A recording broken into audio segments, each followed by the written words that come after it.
Warning, warning. This is not a test. Hello my friends, and welcome back. We had a fairly momentous episode this week actually with Kamen Rider Saber episode 7, so let's talk about it.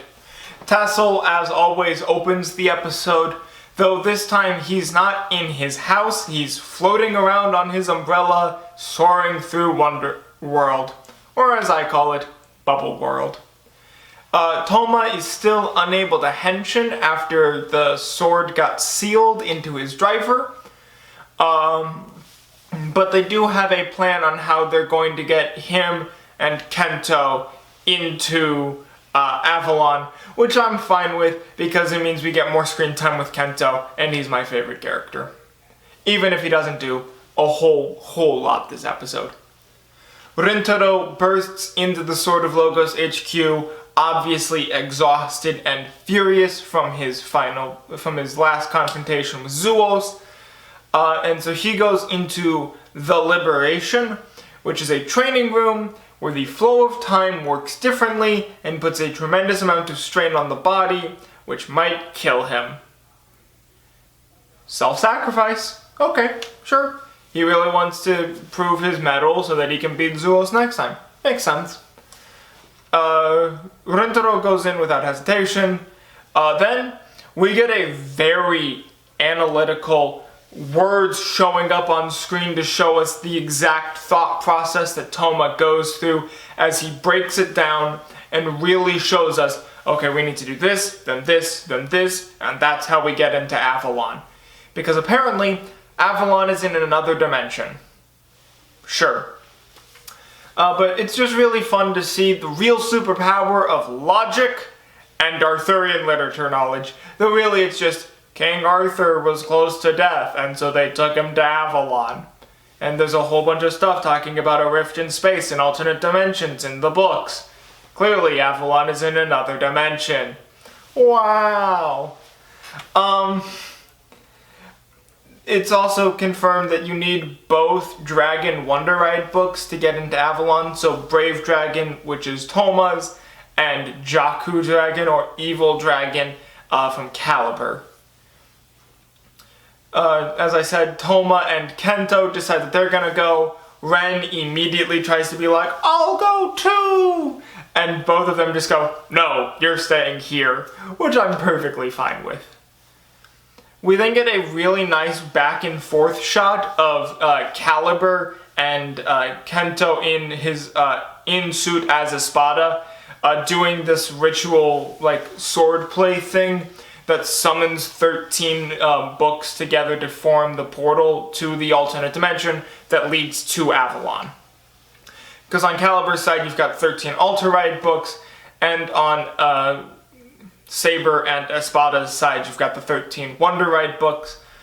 I don't think we've actually seen 13 Wonder Ride books in show yet, so I feel like this is incredibly rushed, which is not promising from the writer of this show, who is the previously wrote for Kamen Rider Ghost, which the very beginning of was pretty decent and then definitely got stale later on, so here's hoping he does better this time. But the three of them, Caliber and then Espada and Toma, go into the portal, and the alternate dimension is super trippy and really wavy and wacky colors. Sure, why not? Caliber leaves Storius in charge while he's gone, and he sends out the other commander, which is Legiel, instead of Zuos, to go wreak havoc, and Legiel subcontracts even further out to the Medusa Megiddo.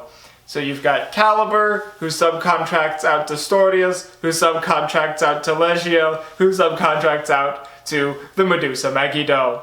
Sure, why not? We then catch back up with Mai. Hooray. But she actually has a pretty decent amount of character in this episode. I actually kind of didn't mind her and enjoyed her in a couple of spots.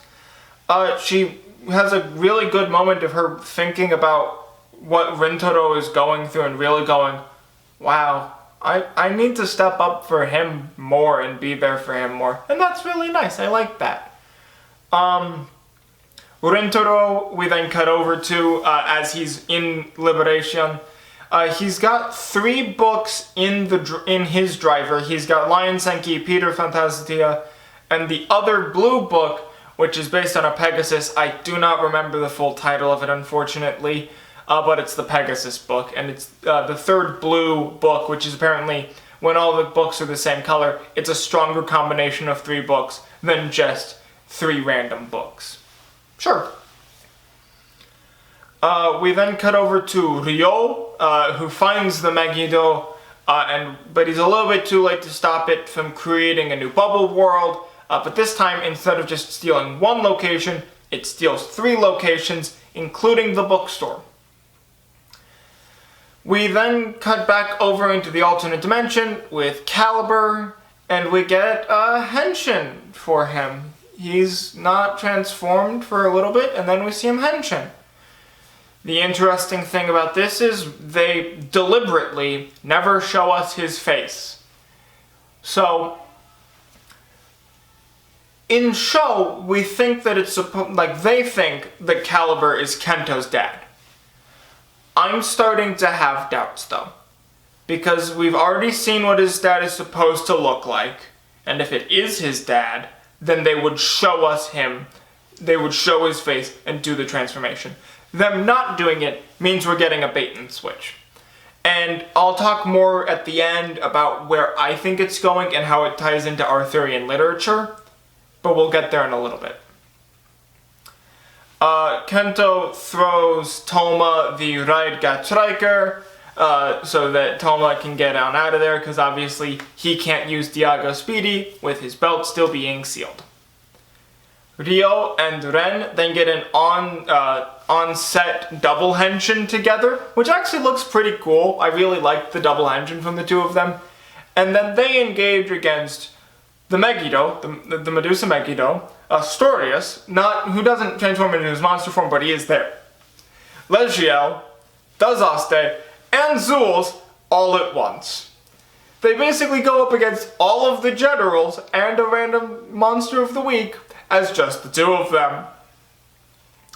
Mai gets held hostage by Storius, and he throws her up into the air so that Zuos can just eat her alive. And we get this really dramatic thing from her, just well, I really should have done more in my life. Guess it's time to die though. And that was kinda dark out of nowhere. So, but obviously, Rintaro saves her in Lion Senki, sets her down, and then we get the stock henshin as he adds the 2 other books and is finally able to pull the sword and become Blade's Fantastic Lion, which is his 3 matching book combo. Mai, throughout the rest of this fight scene, is definitely crushing on Rintaro. She's definitely got feelings, and I'm interested to see where that goes. We briefly cut back over to the Sword of Logos HQ, where Sophia is just Slash, you've got to become a writer. And Daishinji's just nah, I'm not ready yet. I'll be out there soon enough. So that basically confirms that, yeah, he's gonna be a writer. We see for a little bit what his sword looks like, because he's not gonna use the sword driver. He's got his own individual weapon. So that's interesting. We then see the 2 dragons back in the alternate dimension. They get summoned out, and they create a portal in this blinding light in the alternate dimension, and that creates a doorway into Avalon, which Toma enters. Avalon is apparently a blank white void. Sure. Not an island, it's a blank white void. That's fine. Yeah, okay, sure, whatever. We get a new mysterious person. I think it might be Merlin. I think this is their allusion to Merlin. I don't know though.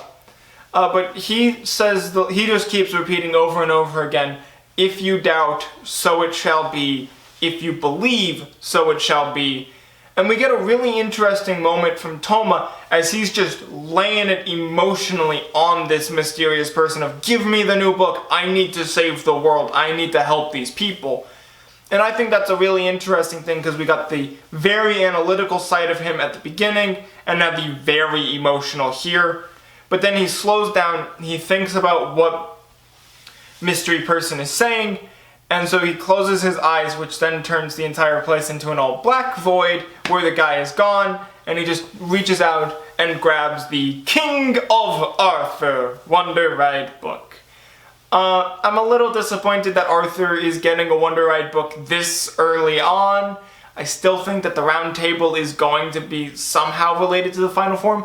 Maybe a Round Table book is going to be the group power-up. Don't know. But the mysterious person then says that a new trial is beginning to see if Toma is truly worthy, which is a giant energy monster attacking Toma in a cave. We get Rintaro fighting the Megiddo in the 3-book form. Commenting on it a little bit, I do like that we find, like, the 2 wings definitely help balance the suit out. I like the Pegasus head. I wish that it, like, was still fully symmetrical. But it's fine as it is. I really like this form. We then get Toma using the King of Arthur book and Brave Dragon, and he is able to henshin now into Saber Dragon Arthur. He defeats the energy monster, and it starts questioning what all of this could mean as Tassel closes us out, still floating around on his umbrella. Overall, this was an interesting episode. Not my favorite. That probably still goes to Espada's actual introductory episode, because that was just a great time. But there was a lot to enjoy here, and I'm very interested to see where it goes, though I am cautious given the head writer's track record with Kamen Rider. However, going into what I think is happening, I think that Caliber is not Kento's father anymore. I think it was during the 15 years ago when they originally betrayed them, because they know that is a fact. I think since then, it has become one of 2 characters. Either it is the older Saber that protected Toma 15 years ago, or it is Toma's father. The reason I think this is because with all of the Avalon references and the Arthurian mythos that we're getting, I really think that they're setting it up as father and son, the 2 dragons. A fairly unknown fact is that in a lot of Arthurian legend, Arthur's father's name is Uther Pendragon, and Arthur's last name is Pendragon. Uther Pendragon was a very evil and bad king. He was not good for the land in any capacity, and was just all around not good. And so then Arthur became the true righteous king to replace Uther after Uther died. But I think that's kind of what we're setting up. Obviously, Caliber and Saber both have dragon books. One of them is evil, one of them is brave, one of them has access to the powers of King Arthur. I think that we're setting up the Pendragon relationship of Arthur versus Uther, even though they never directly fought because Uther died before Arthur was born. Spoilers. Overall, I think that's kind of what we're going to get going forward. I still hope we get more roundtable stuff. I still hope that somehow it becomes a big push towards the end. But overall, this was a relatively fun and enjoyable episode, and I'm interested to see where it continues. Thank you guys so much for watching, and take care, my friends.